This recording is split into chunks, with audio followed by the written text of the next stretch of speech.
I am outraged that we're going to have no Australian ships left on the Australian coastline.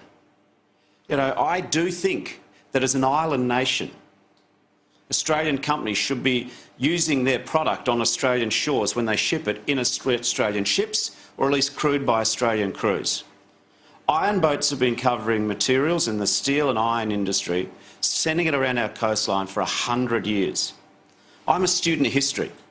This is a convenient fact which corporate Australia love to forget now, but nearly 270 ships were sunk off the Australian coastline in the Second World War.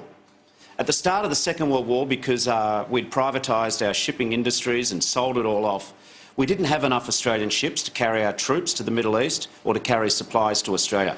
We didn't have enough seafarers, ship's engineers and the like. History always repeats. And what we have here is amnesia from corporate Australia, who thinks that the almighty dollar is the only thing that matters.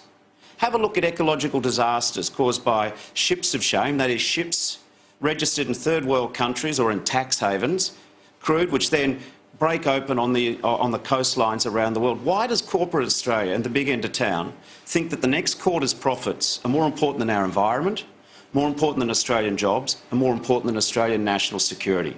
If we form a government, I make this pledge to Australia, we are determined to get more ships registered in Australia and more Australian seafarers working along the Australian coastline. For me, this is not a matter of class war. It's a matter of being an independent nation, controlling our transport costs, making sure that we protect our environment, and making sure that as an island nation, we have ships. You know, in the good times, maybe it doesn't matter to corporate Australia, but in the bad times, we'll wish we had more Aussie seafarers.